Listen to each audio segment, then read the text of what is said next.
18th, 2001. This is How It Works, fourth class, the practice of prayer and meditation.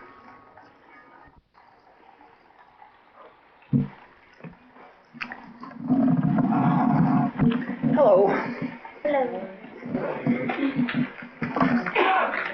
Good to see you all again.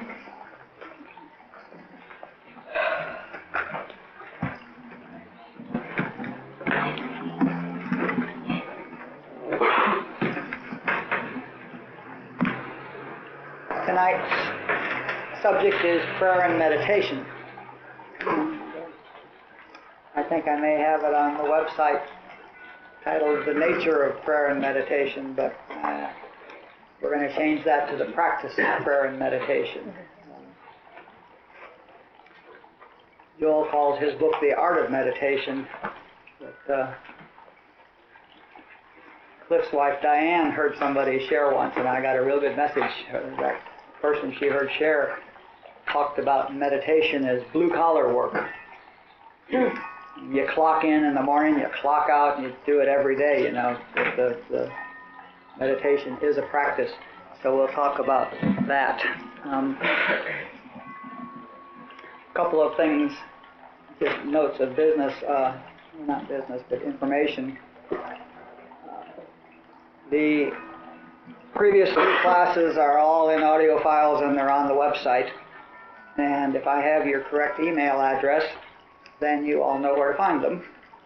And if I don't have your correct email address, then you're not getting emails. I'm going to pass this list around. Oh, I didn't put the email addresses on it. Somebody asked for a phone list, and you could check your phone list, your phone numbers here, and make sure they're right. And make sure your name's on the list, and then we'll pass these out next week. And if you're not getting emails from me, please put your email address here. Todd, specifically, I know that I have an incorrect email address for you because you bounce. Oh. So let me pass this around. Let me keep the pencil.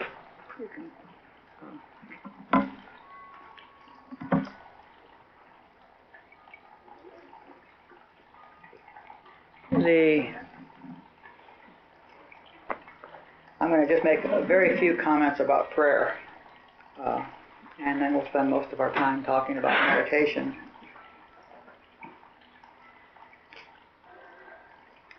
I always ask the question, if God is omnipresent, meaning everywhere, including here, all the here's that we're ever at, and is omnipotent, knows exactly what's going on everywhere, you understand now, and every when, and is omnipotent, has all the power that there is no power that's contradictory to God, then what possible reason is there to pray to God?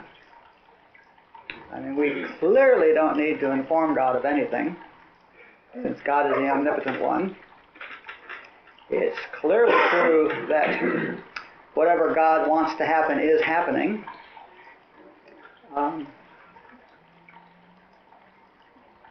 And perhaps as a result of the preceding 3 weeks and the preceding 3 classes, by now we have a sense that God is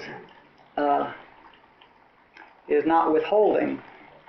God is what God is, and God is really outside of time. God is what God is now, and God has always been that, and God will always be that. In fact, always doesn't even apply.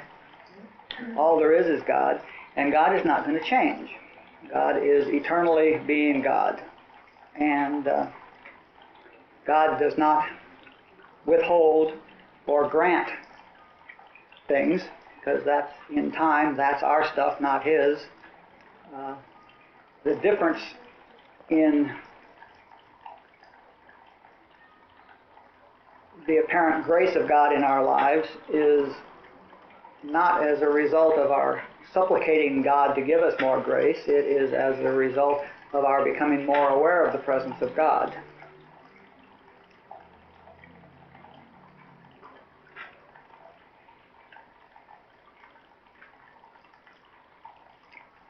That may be all I need to say about prayer.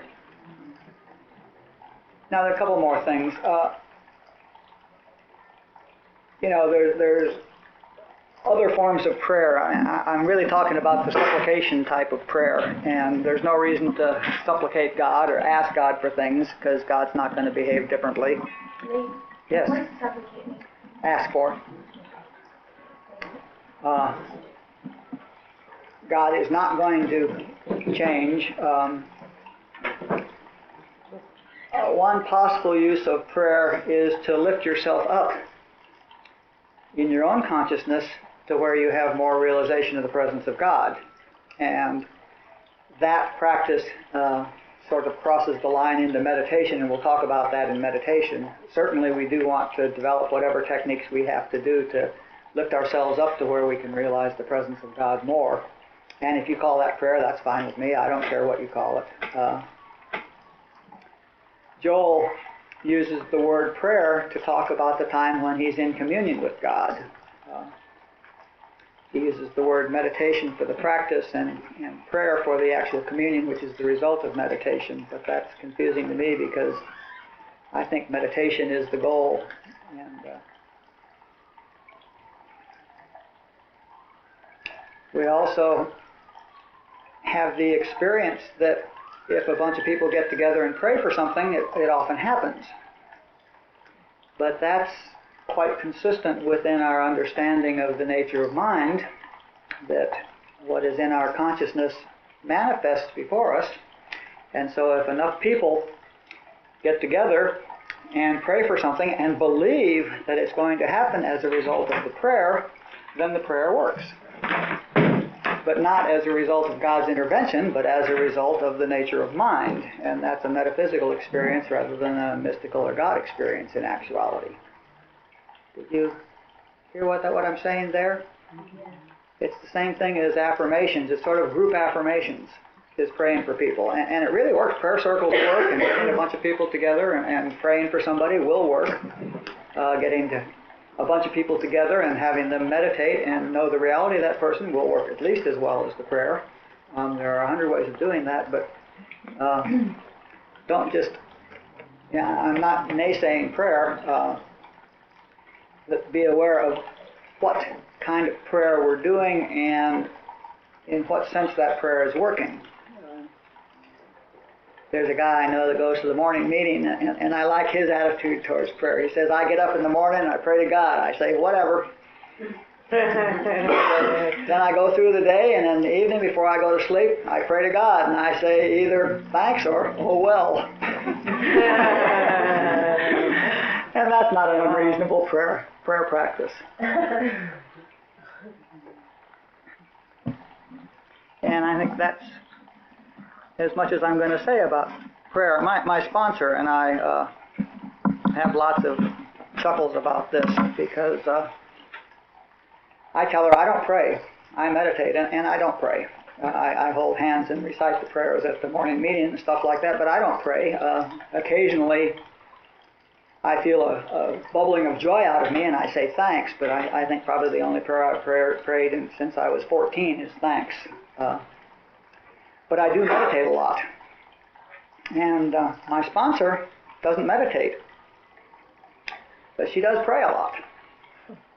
And when we sit down and talk about it, we discover that we do exactly the same thing. So don't get caught up in the words. All I can say about meditation is it's not what you think.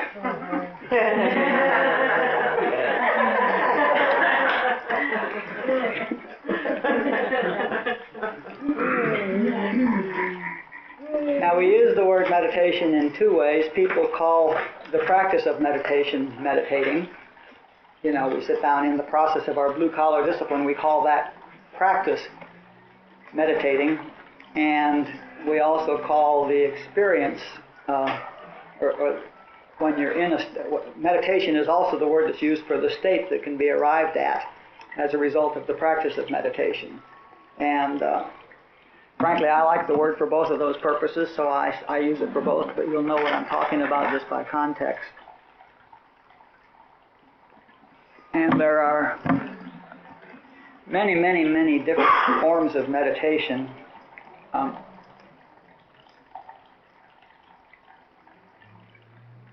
To me, the purpose of meditation is to have my own personal experience of the presence of God. And that is the only purpose of meditating. And when I have the experience of the presence of God, then everything else goes away. I mean, now I no longer need hope. I no longer need faith. I no longer need any of those. Now it's an experience. It's a truth for me. And all that stuff about wondering what's true and what isn't true and this or that and do I need to have hope and do I need to have faith, all of that goes away. You know, when you're aware that here is God, then you know there's a God. Until then, you may have lots of good reasons for thinking so, and etc., but you don't know. But when you've had the experience, there is no doubt that you're having the experience, and there will never again be a doubt about the presence of God. And it is, or will be, a joyful experience, and it will lead to greed, and you want to do it. You'll want that experience to last longer and to have it more frequently. And it's for that reason that when I'm encouraging new people to meditate, I say meditate 3 to 5 minutes. I tell them we'll start at 3 to 5 minutes, set an egg timer for some period of time that you can commit to every day, blue collar work. I want you to clock in, sit there for the 3 minutes, the thing bongs, and then you can go to work. And so you do your practice for your 3 minutes. And I never, ever tell them to move to 5 minutes or to 10 minutes or to 20 minutes. The fact is that the experience tells them to lead to 5 minutes or 10 minutes or 20 minutes. What happens is it works in your life and you want more. And so that happens.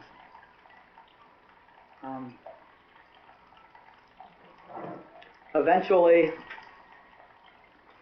you'll want to add to your morning practice, you'll want to add what I call 10-second meditations. And that means stopping frequently during the day.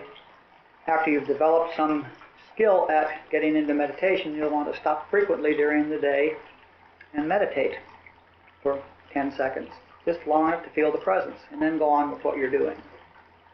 We do a different version of that here. We meditate for 4 or 5 minutes before the class to feel the presence so that we're in one consciousness here rather than 25 consciousnesses. The goal is to be continually in a state of meditation. Joel used to talk about all the time, 24 hours a day, whether he was asleep, so to speak, or awake, and when he's at the lectern talking to people, or when he's writing letters, or when he's healing, there's always something in the back of his head that is focused on God, that stayed focused on God 24 hours a day. And so Joel's experience was always being aware of the presence of God, and that's sometimes that's referred to as praying 24 hours a day, or being in a perpetual state of prayer. Same thing at this point, perpetual state of prayer, perpetual state of meditation. That would be the goal, because if you're aware of the state of presence of God, your life is joyful.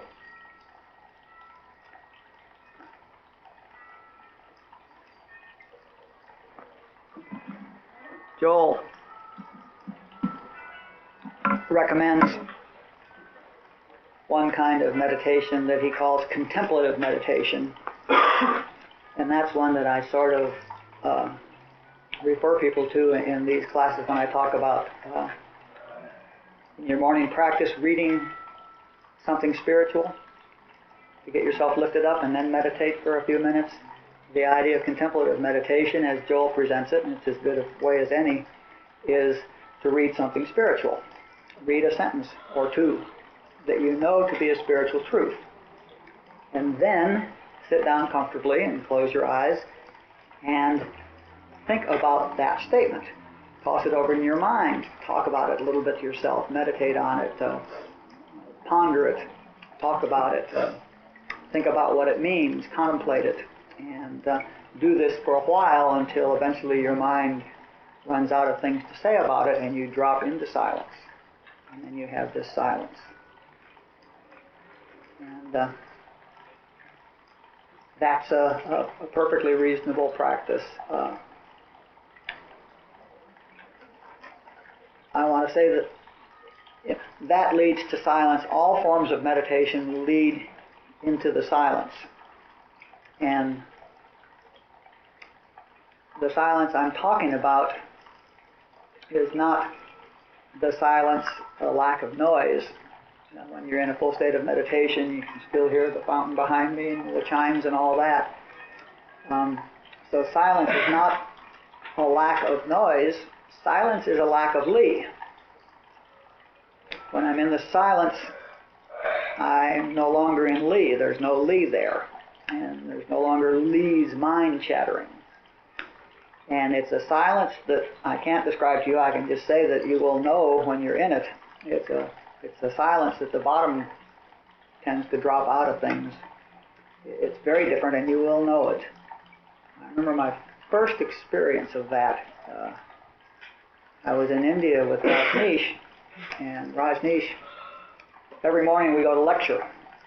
And he talks, Rajneesh comes out, and there's music, first of all, loud music playing, a live orchestra in the ashram that played, and then he would come out and namaste us all, and then he'd sit down and be quiet just for a second, and then he'd talk, and he would give a extemporaneous lecture for an hour on some Zen master or some Sufi teacher or Jesus or Lao Tzu or somebody, and go on. And one day he came out and the group played the music and he namasteed us all, and all that happened, and it was all very loud, you know, and then he sat down and it got quiet and it was time for him to talk, and he didn't. And this huge silence just went whoom, down in the place, you know, and it struck me so incredibly hard that my body panicked. It felt like it was falling, and it panicked, you know, all the adrenaline went off, you know, and the fear, and it dropped into that, and it did it for everybody there. And the whole place just dropped into the silence. And that was the first time I encountered that. He had said before that we would sit in silence when there were enough people in the group there, and there were several thousand of us in this group every morning. When there were enough people in the group that could hear the silence, that it would grow. If there is a critical mass of people who can get quiet, then when the noise stops, the silence will grow and we'll get pulled into it. If there's less than the critical number of people who can hear the silence, then when the noise stops, the restlessness will start growing and it'll come apart. And so he had been waiting until that day to go into the silence himself, because he was waiting until there were enough people that could hear it. And that's what I always notice here when we start. You know, now we are hearing silence. We get very quiet here now. This group didn't use the people who... These classes used to start out with meditations that went for 8 minutes or 10 minutes, and there was still rustling and stuff going on, and I could hear people thinking, you know, and now it gets really very quiet. So we've reached that critical mass of silence. The silence is the goal of all forms of meditation. Being in that silence, being in the presence of God, being in the womb of creation, having Buddha mind, having Christ consciousness, all these things are synonyms. And that's the purpose of meditation. And we'll talk about techniques of meditating, but they all lead to that silence, which is really the stopping of this stuff up here.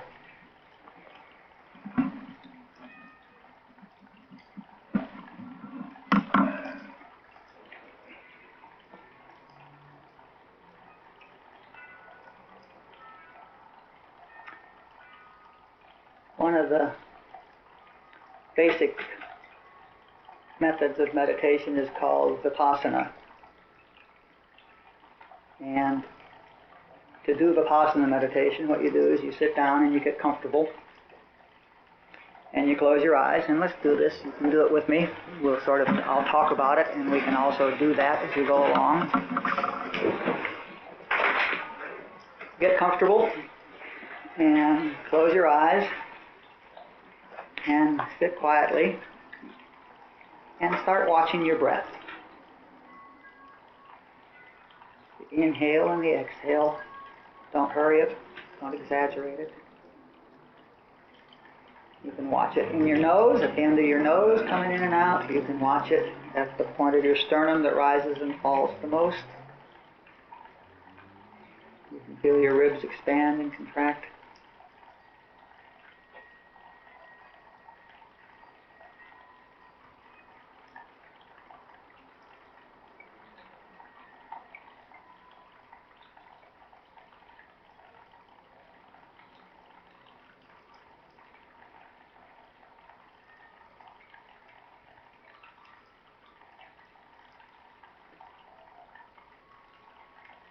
If your head thinks a thought, just notice what the thought is about and go back to watching your breath. Just label what you were thinking about.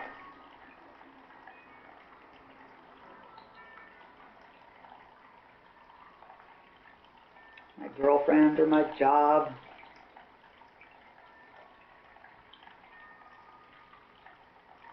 or the people in Afghanistan, or the president, or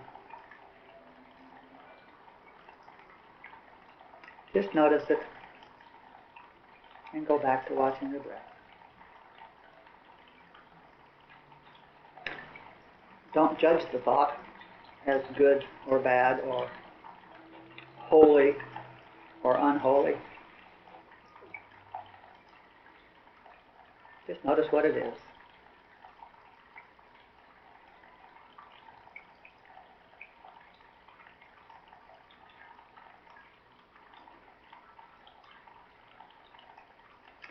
Don't judge yourself for thinking.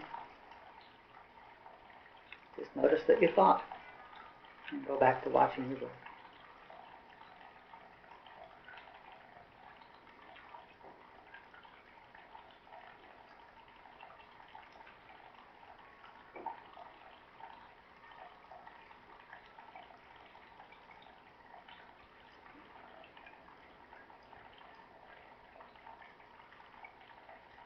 When you find yourself thinking, be real sure to give it no energy.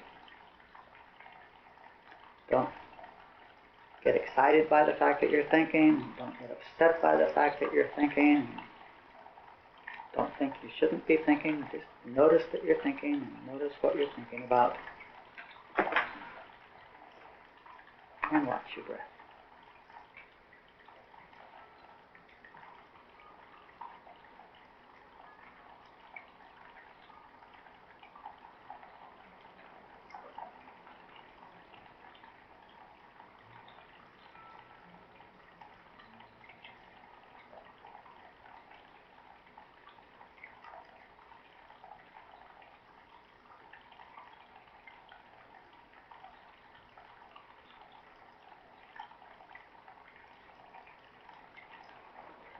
And that's really the entire practice of Vipassana.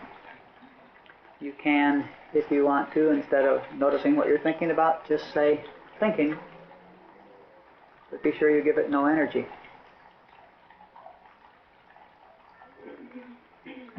Now this is a very basic form of meditation and a very good one. It's often called Buddhist meditation. It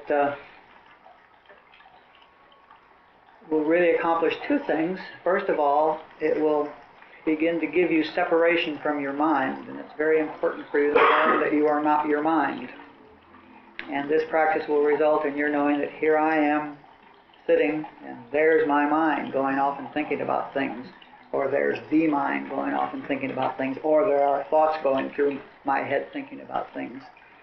And the first stage that we need to get to in meditation is to realize that there's a separation between us and our thoughts. And many people don't know that. Many people get, immediately caught up in their thoughts and they think that's me. This is me, this thinking apparatus. And no, this is not me, the thinking apparatus. Me is the consciousness that can be conscious of the thinking or the not thinking. So the first stage is to get the separation, and the second thing that's important about that meditation and all meditation is that we start withdrawing our energy from our thoughts, and we learn to not get upset no matter what that thought is that we went to. If it's a boyfriend or a girlfriend that's jilted us, or if it's a financial crisis or whatever it is, we just say, oh, thinking, and leave it be, and we start to withdraw energy from it. And actually the only way that you'll ever stop your mind is by not trying to stop it, but by withdrawing energy from it. The mind will get quiet if you let it run out of gas, and you're the only one who's fueling it. You have to feed your mind.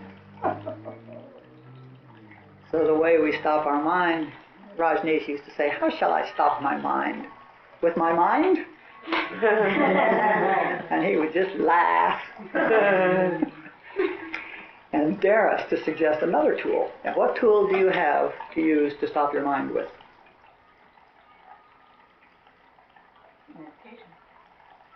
Meditation. The tool is to withdraw the energy from the mind.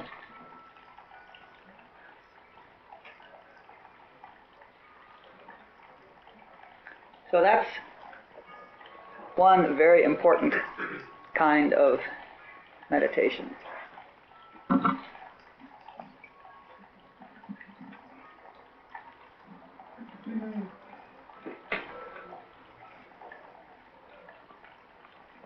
Now I'll show you Robert Adams' variation on that. And we do it the same way. Get quiet again, get comfortable again, close your eyes again, and begin by watching your breath. Watching your breath is sometimes referred to in the spiritual literature as becoming the witness to your breath and then the witness to your thoughts. So let's become the witness to our breath and to our thoughts if they occur.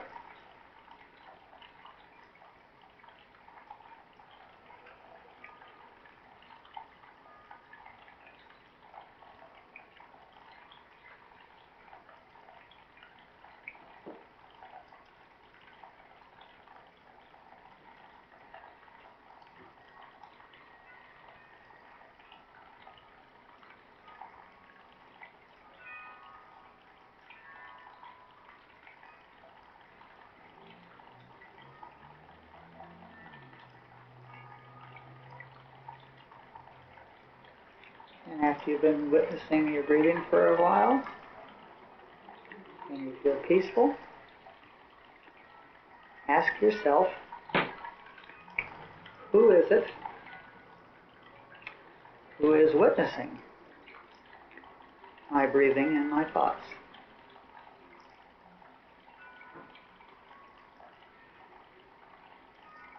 Who's doing the witnessing?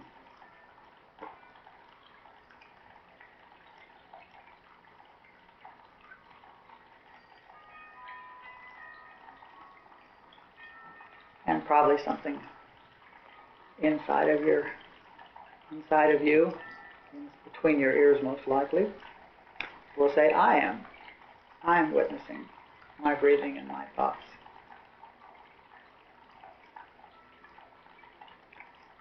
And so now with your meditation, we're going to focus on that I. So when you inhale, think I. When you exhale, say M silently to yourself. Inhale, I, and exhale, M.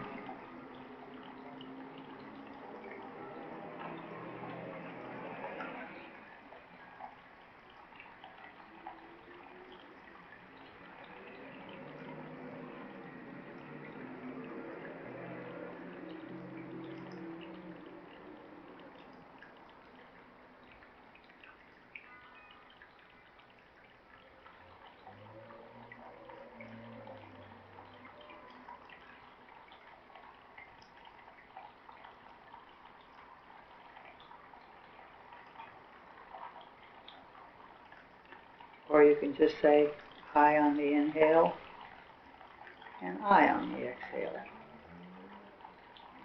I, whichever you prefer.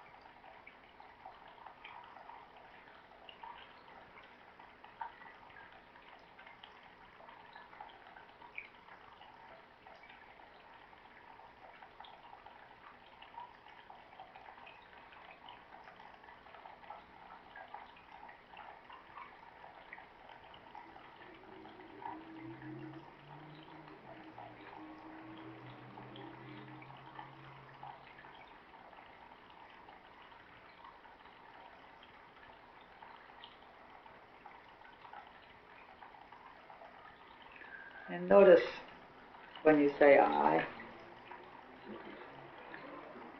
whether that I is your personal self,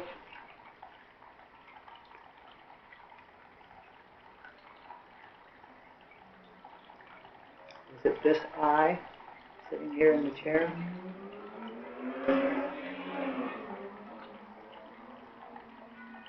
Or is the I something much larger? Is the I all of consciousness itself?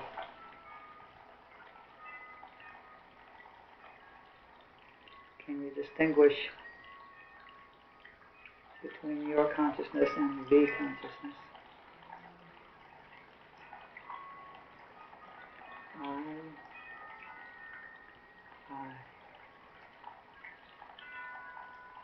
or I am.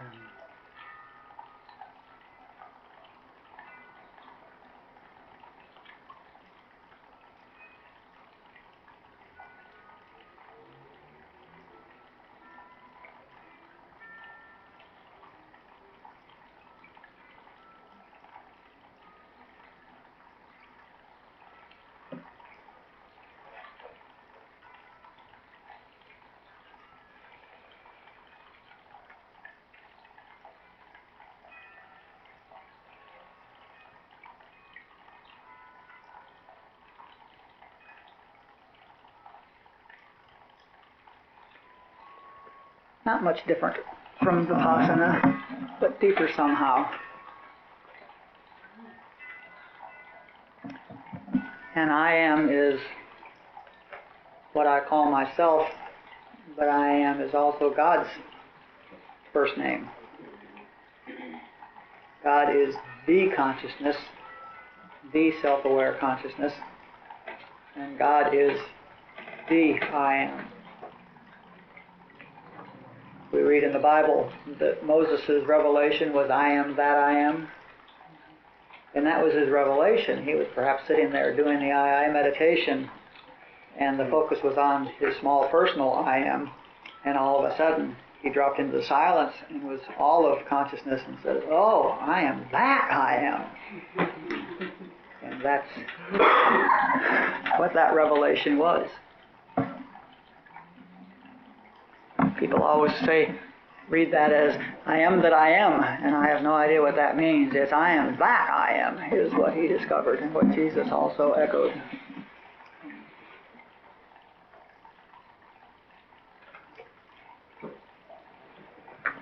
Wide open for questions at any point on any of these. What about falling asleep while you're meditating? I'm serious. Yeah, I know, and then you're not meditating, then you're sleeping.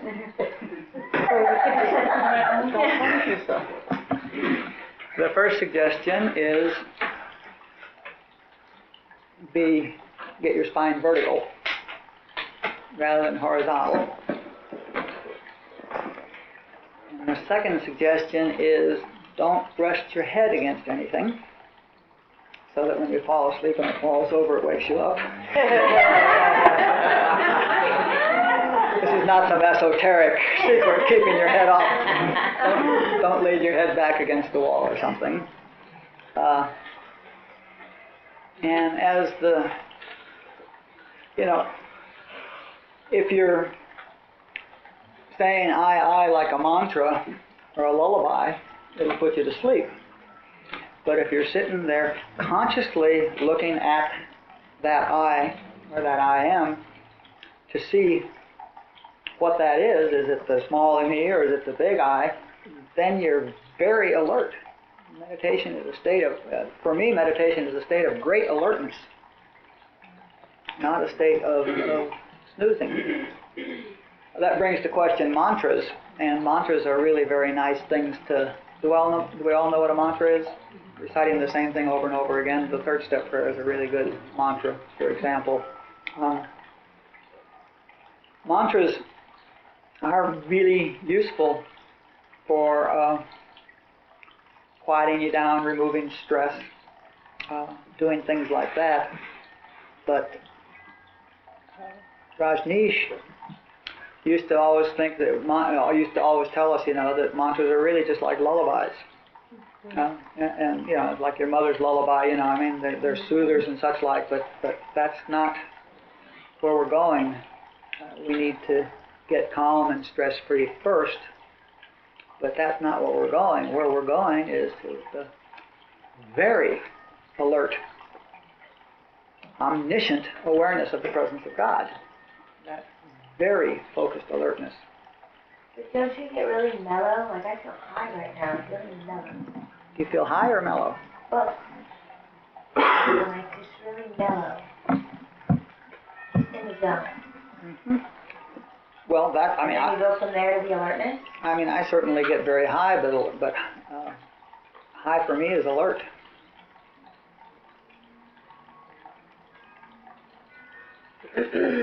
And it's mellow in it's mellow in the sense of perfectly comfortable, but it's not mellow in the sense of dozing off. I mean, the mellowness is moving more towards bliss than towards sleep. Okay? It's going higher and higher. It's like it expands. Barbara. I have one question, of course. Mm-hmm. I always, when I get to a certain point in my watching my breath, have to yawn, like a few times. Do I just say yawning and then go back, because it's very disruptive? Well, if you think about yawning, then you would notice that you were yawning. But I don't think that No, at first. the answer is yawn. The answer is yawn. But yawning you're not yet focused enough, and don't worry about it. That it all happens by itself. I mean, you can't move from mellow into alert. You can't move from yawning into alert. The fact is, it's blue collar work. Remember, we practice until we have the experience, and when you have the experience, then you will be very alert looking for it, which will prevent it for a while. Almost like a resistance behavior or something like that,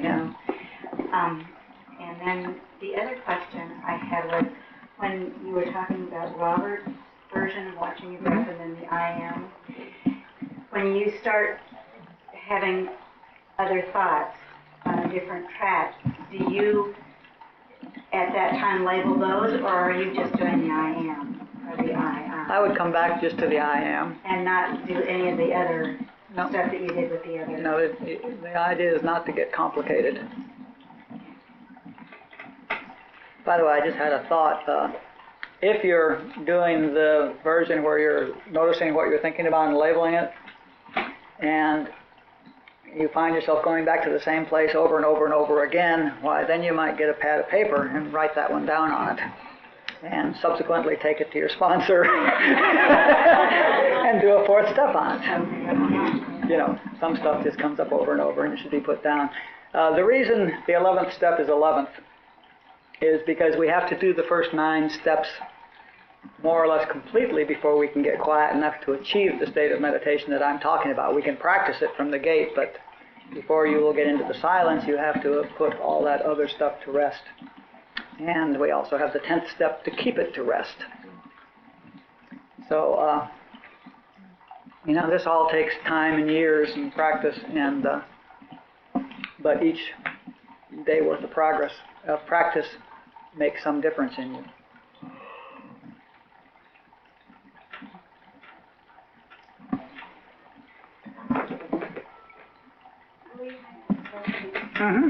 Prayer.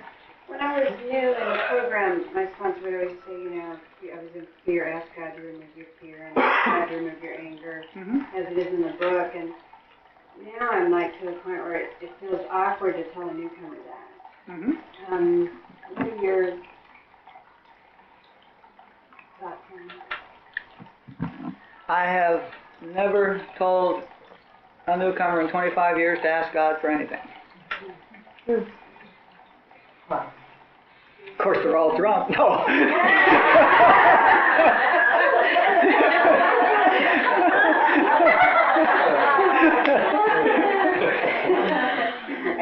No, it's not necessary to tell people to ask God. I would tell them to meditate. I would tell them to What I tell the people I work with right now when they're in fear or something like that is, to grab a Joel tape and put it on, or call somebody and get lifted out of it. There are lots of techniques that we talk about here for getting lifted out of that.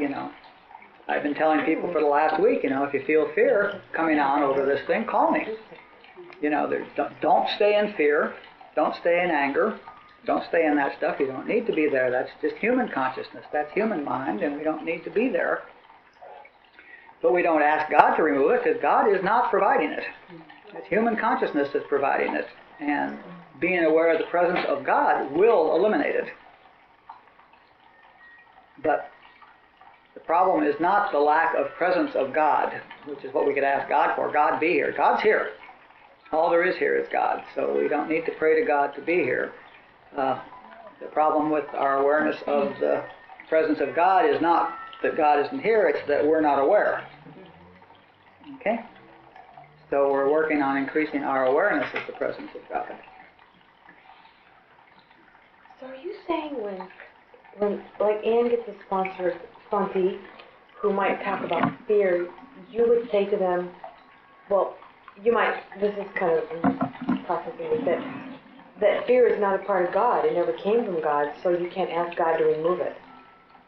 Is that right? Yes, that's what I would tell them, but because that's part of my consciousness, you would not say that, don't ever tell a sponsee anything based on hearsay. Tell them your own experience. My experience has been. Your own experience, maybe, I get afraid too. Or, whatever your experience is. You can't share things that are not your own personal experience. It's my experience that there's no reason for fear. It's also my experience that God is always omnipresent. I can experience the presence of God in less than 1 second anytime I choose. It's always right here. And where God is, there's no fear. So the practice of meditation until you have developed that spiritual muscle is the way to get out of fear. And there's no other way out of fear. God is not withholding serenity or comfort or anything like that. The fact is that we're afraid because we're very human. The Big Book suggests that we shouldn't pray for ourselves. It says very snidely, it doesn't work, you can easily see why, and I wondered what he thought you can easily see why means. But then it goes on that we can pray for ourselves if others will be helped. And I say, well, that's one of the errors in the Big Book. I'm not going to be one of these people that defends that everything that's in the Big Book is right and everything that's right is in the Big Book. I'm aware of the fact that the guys who wrote the Big Book, the ones with the most time, were 4 years sober. And there were 100 of them, and they were toning down the message so that the 100 would accept it. And there are a lot of people who want to pray for themselves, and will look for another to find that to justify it. But I never tell people that you can pray for yourself if others will be helped. I don't ever tell people that you can pray for. I encourage prayers of thanks, just thanks. Or write a gratitude list, which is the same thing. And that will lift you to a place where you'll experience. Does either Joel or Barbara say, like, show me the truth? That's what I always tell people, like, pray, show me the truth. Like clarity, which is not about God, show me the truth, but let me see the truth about this. Yeah, well, that's calling on yourself. Remember that yourself is God, that God is within you. There is within you this presence that is leading you on the, and what you're seeking for is what you're seeking with, okay? It's all God going on, and you can certainly say to yourself, your higher self, show me the truth. Barbara says explicitly you can insist on it, you can demand to be shown the truth. And Barbara, all through her tapes, talks about, talking to Papa and hearing messages, but that's just her term for her higher self. Jesus called God Father, actually called it Abba, which was Daddy. It's more like Daddy, so it's the same sort of thing. because he was in a patriarchal society, the Jewish society, and all that is determined by the people you're talking to and how you can express it. I would not go to my morning meeting in the morning and tell people to stop praying. The fact is, and again I say, what I want you to do is not do what I say, but try some of these things and see what works for you. Okay? Now, I want to show you another technique which Barbara Mull came up with, and this is called the awareness exercise. And the purpose of this is a shortcut to drop you into the silence. And it takes some practice, but we can certainly spend the next 10 minutes or so playing with it. And then it's something many of you will want to practice. These, by the way, are being presented in a sort of a gradual increasing sequence. So we're going to do this one, and then we're going to do one or two more tonight. And the thing for you to do is play with them until you find which one is working for you today, and then that's the one to work with.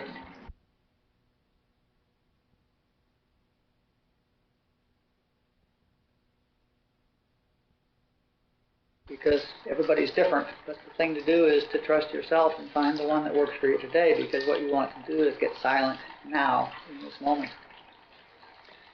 So, the awareness exercise. Again, get comfortable. And close your eyes. And now I'm going to talk about a faculty which we have, which is called awareness. And it's different from the five senses. I'm not talking about seeing something or hearing it or touching it or tasting it or feeling it or visualizing it. I'm talking about just being aware of it. And I'm going to ask you to be aware of your left ear.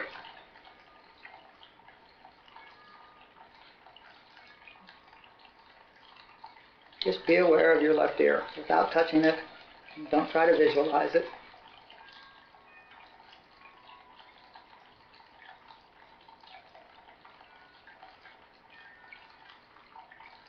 Be aware of your left ear. Are we all being successful with that? Can we all be aware of our left ear? Okay, let's try one more thing. All right, be aware of your left ear. Now, increase your awareness of your left ear. Just increase it.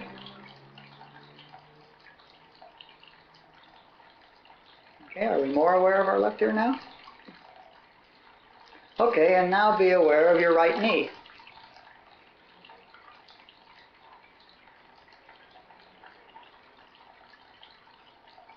Just be aware of your right knee. And now increase your awareness of your right knee.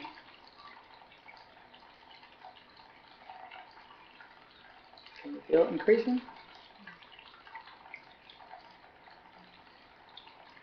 And while you're aware of your right knee, what's going on with your left ear? Just sort of disappears. You're focusing your awareness where you want to, and you're increasing your awareness as you choose. So this clearly is a faculty that we all possess and which we have charge of. Okay?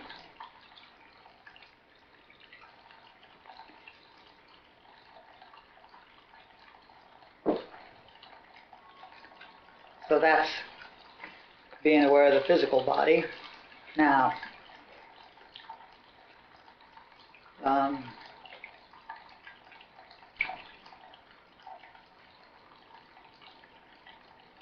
so let's just take a big step. Now be aware of I am, the I am that we were echoing when we were doing the meditation a few minutes ago. Be aware of I am, the small I am or the big I am, whichever I am you're aware of. Be aware of the I am, the personal I am, let's say.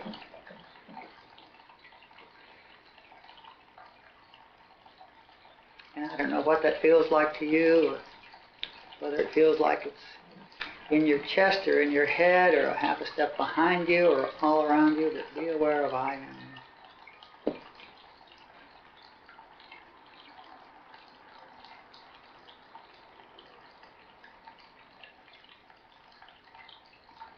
And see if you can increase your awareness of I am.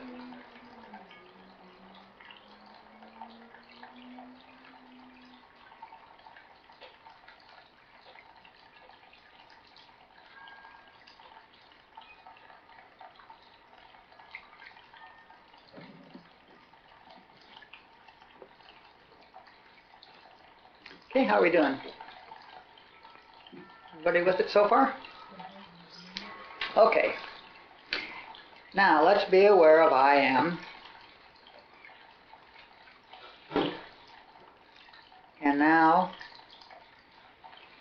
be aware of the silence that surrounds I am. Or it may seem to be beyond it to you, or beneath it.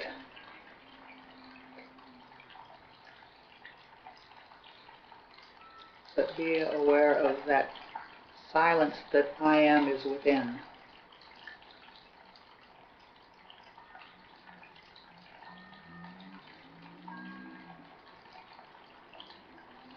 You can breathe and do the I am for a while and then look for that silence or that space or that void around it, whatever the word is that fits with you.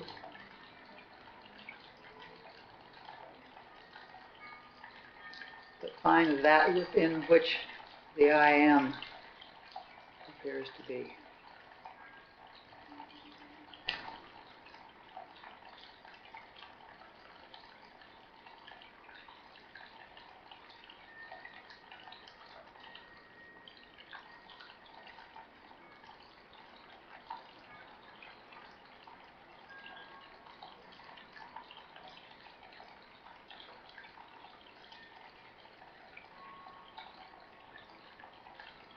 See if you can increase your awareness of that void, that silence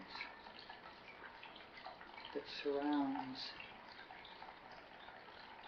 I am.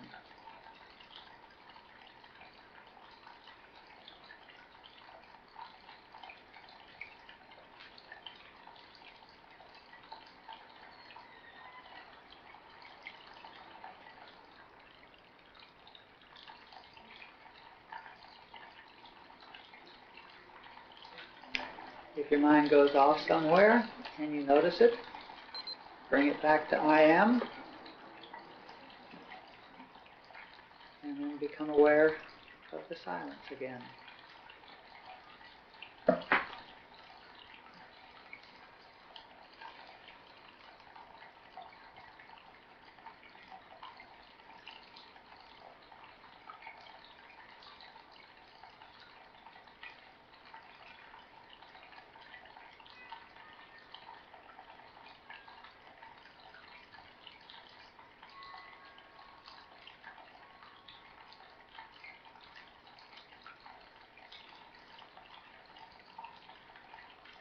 Increase your awareness of the silence around I am again.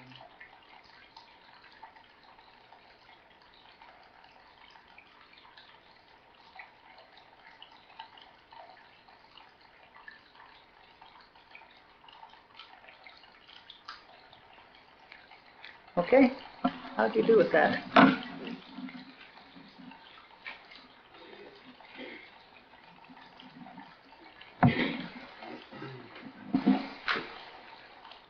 I keep snapping back to it. I thought of the water, I thought of the car, I thought of Sure, all kinds of stuff. as we all do. This one takes practice, but as you can increase that awareness of that silence, and when you're aware of that, then you're not aware of the thinking. Then the thinking comes along and pulls you away. But as you keep coming back to the silence, you will develop this muscle for being in the silence. And if you're there for a second, you are at that time actually sitting in the silence for a second. That's what I mean by sitting in the silence. If you're looking for it, that's different. But if you're in that silence, if you're aware of that silence, that's the silence we're talking about. This one's well worth practicing if it makes sense to you, and if it doesn't feel right to you, then don't do it. Then it's not time for you to be doing that. But Barbara had quite a bit of luck with that for her people as a shortcut to, it's a real quick way to get there if it works for you. If not, then you need to do some other things first. The idea is to focus our thinking structure down to one thing, and then to nothing. We can't shut out the whole world, but we can focus down and we can become concentrated or focused on one thing, and then turn that loose and be in the silence.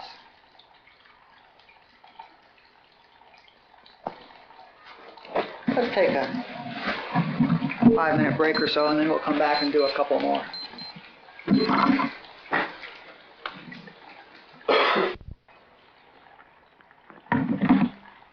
Okay, it came up during the break. What about if you have visualizations while you're doing this kind of stuff? And some people get to see geometric figures, and some people get to hear the music of the spheres, and some people get to see the colors of the chakras, and all these wonderful things. And all these things are in the mind. The silence is the first thing that you will encounter along this path that is not of the mind, and we're trying to drop the mind. So all these things have their places. All these visualizations are very good if you're doing past life work, or if you're doing kid retrieval, or if you're doing a variety of things. But God is not in the triangle, or playing the music of the spheres, or appearing in blazes of light and stuff like that. God is in the silence. God is the silence. So these are all good and they're fun to watch and such like, but what you do if you have a visualization is you say visualization, and you go back to watching your breath or whatever it is you're doing, whatever form of meditation. These things are all in the mind, and the purpose is to drop the mind. So having said that, I will tell you about a visualization that works really good for me.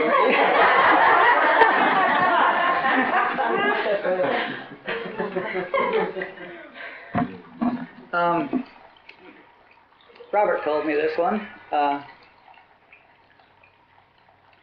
When I think about my mind, my immediate concept, so to speak, is of this bubble, I guess I would call it, of this balloon that's roughly skull-sized, in which all my thinking is going on, okay? I think of like a little balloon inside the big balloon or something like that, my mind. And interesting, of course, that concept of my mind is just a thought in mind and has nothing to do with anything. It's just a concept. But Robert suggested let your balloon, let your mind, don't think of it even as a balloon, don't think of it as anything material, but let your mind, that little area that's your mind, just let it expand. Just let it expand until you can't tell the difference between your mind and the mind, or between your consciousness and the consciousness. Drop that distinction, which is strictly an artificial distinction that we have, of this skull-sized portion of consciousness, which is us. That's the lie. The reality is that we are the consciousness. I am the consciousness, is where I am is each individual of I am of us, as well as the one consciousness. So that was something that made sense for me, and if it makes sense for you, that's an interesting thing to do, to sit quietly and just imagine your mind expanding or dissolving so that there's no longer a partition between your consciousness and the consciousness, or between the small I am. If you're doing the I am, you can, if you notice that you're on the small I am, then let that line just dissolve. Just let it dissolve and be the I am. or that I am. Sometimes when I'm trying to get focused on an idea, like to be still, all of a sudden this thought comes in that feels small. And then the next thought is, then I'll usually try and say something like, all-knowing, all-powerful, everywhere. And that helps it to expand. Like, wait a minute, this is bigger. And then I get the stillness, but the expansiveness. It's kind of together. Yeah. I think that's the same kind of. That's the idea, is to get big. Robert describes his enlightenment experience as he was sitting there and this light started from within him and started expanding and expanding and expanding, and it took him with it. And he used the word, and I dissolved into the universe. Okay? And the unique thing about Robert's experience is that was it. That was the end of it. Others come back and have to do it over and over again. Robert just dissolved into the universe, and there was no Robert anymore. That the little I was completely gone from that point on. There was just the overall consciousness there. So that's his experience with that,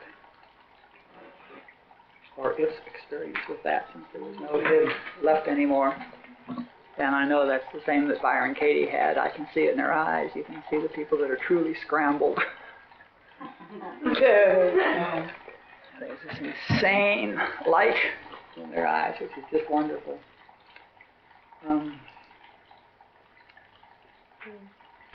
I started quite a few years ago now. For some reason I was led to it's not really a mantra, but just the phrase, be still and know that I am God, which is one that's been used a lot. So one thing about mantras and about phrases like that is that thoughts that have been used for holy purposes by thousands of people within human consciousness over thousands of years are part of the one consciousness, and they're the positive side of the one consciousness, and they do have a power in them. I mean, mantras do have powers. The powers are within the mind, but they do have powers. And statements like be still and know that I am God are powerful statements in that when you use them, you're drawing on a consciousness much bigger than your own, of the other people that use that and of all the people who have used it, which is, all of that is now part of this one consciousness as well. So I started to use, I was led, I don't remember how even, but for some reason I was led to start using be still and know that I am God. And I sat down, every time I sat down to get quiet, I would say first, be still and know that I am God. And after a while, and I'm going to say it said, and it's not like I'm hearing a voice, but after a while, I say, be still and know that I am God, and then the next thing that happens, the next words that happen is that I am here. And then a while later, it said, I am God and I am here, and I am all that is here. And then it moved on to, I am the only reality. And it moved on to, and it started saying more, I am, I am, I am. And I was in the big consciousness when this was happening, and I was hearing or seeing or realizing additional things of it. So it had its power of its own, But what led to that experience, and I'm talking about the progression that went on over several months and a year or two, the reason that happened was because I started every meditation every day with that same statement and let it grow. And I still do that. I still now sit down. If I want to get quiet, I just say that sentence. I don't even get the sentence out now. I say, be still, and I'm still, because I've done that so much. So that's just another technique that find your own sentence. But that's another technique which has a lot of power that you can play with.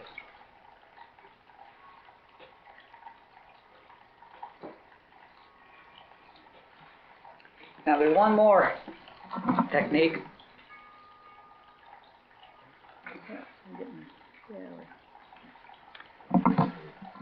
Using up our time. I want to talk a bit about a technique called self-inquiry. Those of you who've been reading the Robert transcripts and listening to Robert tapes are familiar with it. This is the technique that Robert recommended most strongly. And Robert always said this is a technique that is for those who are truly spiritually advanced. And I suspect that was so that everybody would try to do it. Because, of course, everybody wants to be on the truly spiritually advanced list. But in fact, it may or may not make sense to you. It may or may not. For some people, it feels like nonsense. And for other people, it feels like the only thing you want to do. And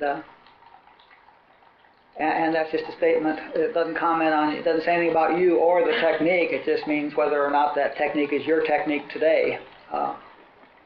But let me talk about it a little bit because it gives a lot of insight into other things, and it's not really a meditation. It's a spiritual practice that you can do it while you're driving your car or anything. And it was like when we were doing the I meditation, we'd become the witness, and then we asked, who is the witness? All right, self-inquiry is the technique of continually asking, who is it that's doing what it is I'm doing? If you have a thought, you would ask yourself, to whom does this thought come? If you're getting upset, you would ask, who's getting upset? Not what am I upset about or what should I do about it, but who's getting upset? If you're afraid, rather than asking God to remove your fear, ask, who's afraid? If you're falling in love, ask, who's falling in love? The technique is always to turn it back on yourself and ask who it is that this is happening to.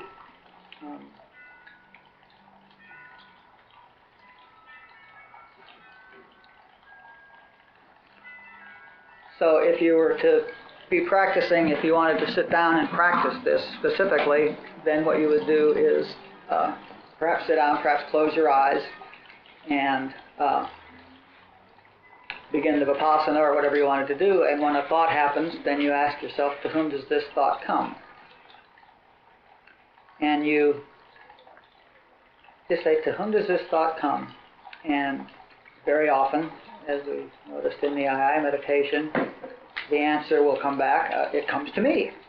I'm thinking this thought. That's usually the response we get out of our ego center. So it comes to me, or I'm afraid, or I want her, or it's coming to me. It's I want this.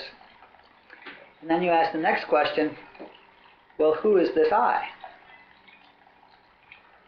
Who is this I that is thinking these thoughts? Or who is this I that's afraid? And you might ask, where did this I come from? What's its source? You don't answer that question, then just be silent. And then a moment later, a thought comes up again.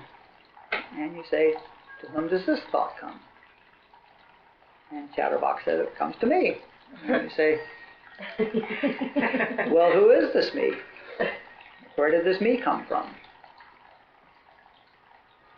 And you just keep over and over asking yourself, investigating yourself. It's called self-inquiry, and it means finding out who this self is. Who is this I? What is this? I have this concept about me, about I. And what is this me? What is this I? Who is this me? Who is this I? Where did it come from? What's the origin of it? Is this where, like, when you ask that question, it might be the 5-year-old, the 13-year-old, like that?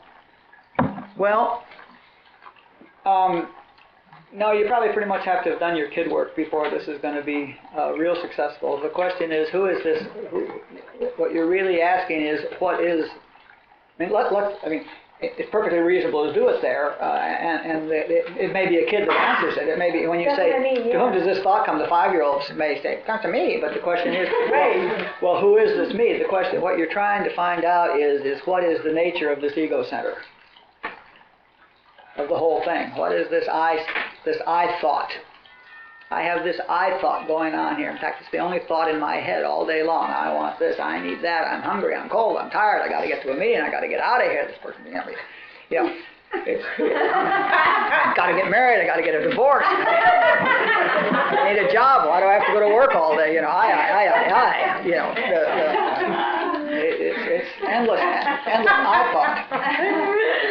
And in fact, I will say that the illusion that there is an I separate from God is based entirely upon the endless sequence of this I thought. When there's a gap in the I thought, there is no I.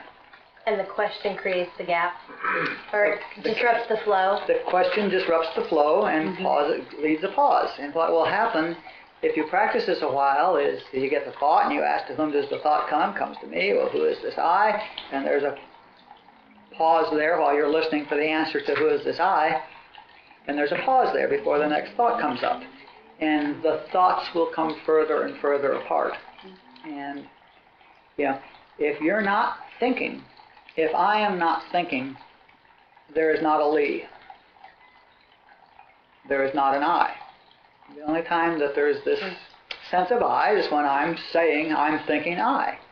The only time there's a sense of Lee is when I'm thinking Lee.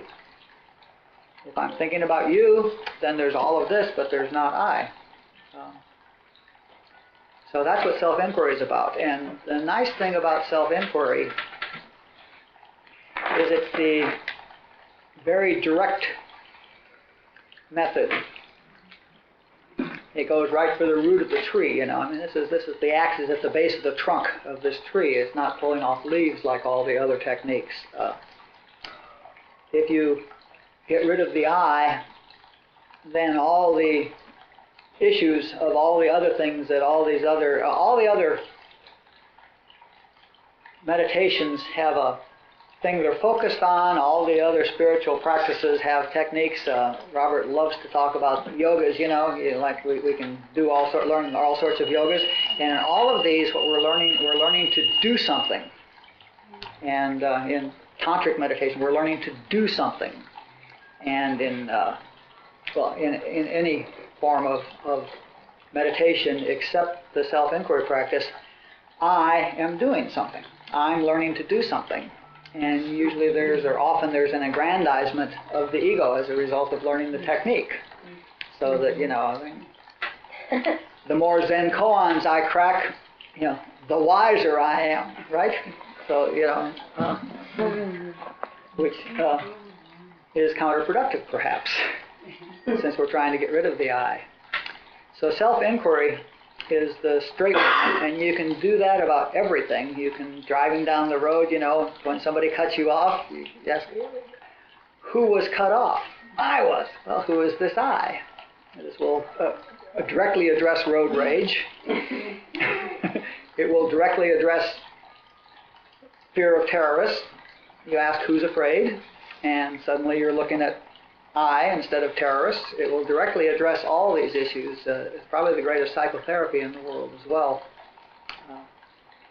It's a practice worth doing, and I did that for a couple of years, and I got to the point where if I said who, I would crash into the silence. I mean, just the minute I began it, I would say to whom, and I would be in the silence, or who, and I'm in the silence. This is not because of anything except how many times I did it. After you've done this several hundred times a day for several years, it works, So all these techniques will lead there, and they're worth doing for that reason. And the bottom line is you want to get into the silence where there's no thoughts going on, right? And you're sort of in that space, whatever. Almost. You want to get rid of you. What I would ask is, who do you think is getting into the silence? See, it's almost you're getting into the silence, except when you're in the silence, it's not you that's in the silence. You see, you left yourself outside. The you's a lie. The silence is the truth.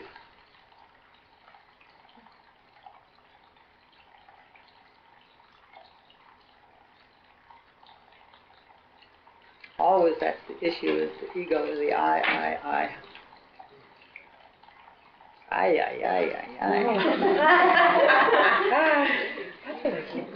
Yeah, that's where that came from.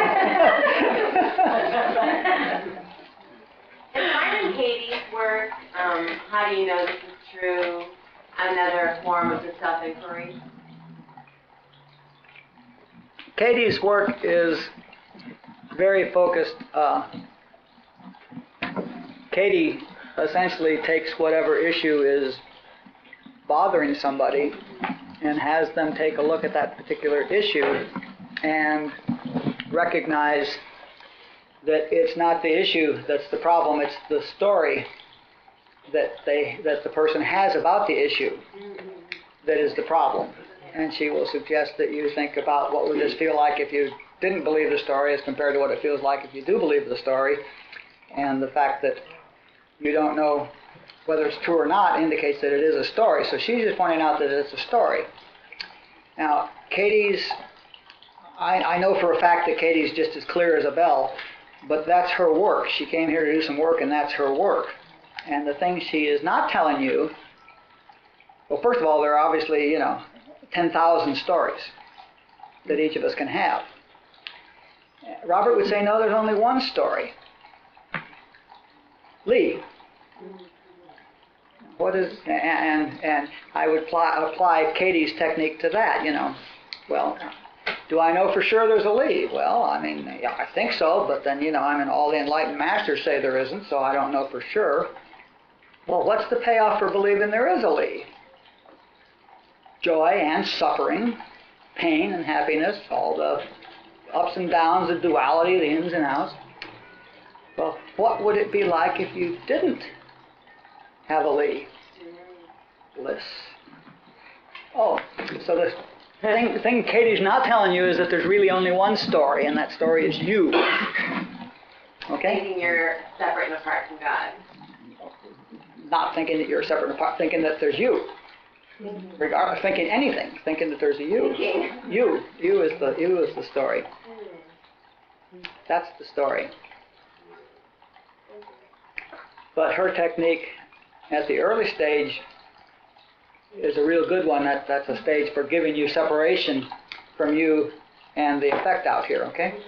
You stop believing in that. She's separate. Her people need to be separated from it. And so that's what she's doing. All the techniques are for different people at different places on the path. And it's a wonderful technique. I love to watch her work. Of course, the other thing is that when you're doing it with Katie, you're in her consciousness. And she sees the total nonsense of it all, so you immediately get sucked in there, and that's pretty wonderful, too. Well, I think that's probably enough tonight. Are there any more questions, comments, feedback? Heckling, ridicule?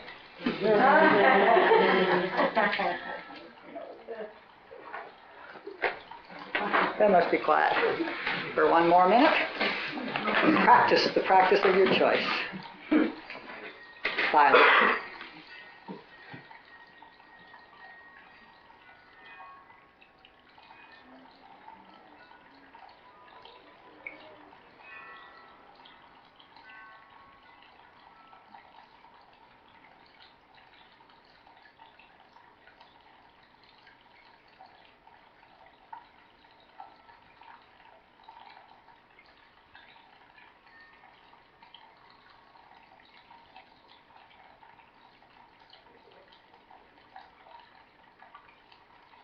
Thank you.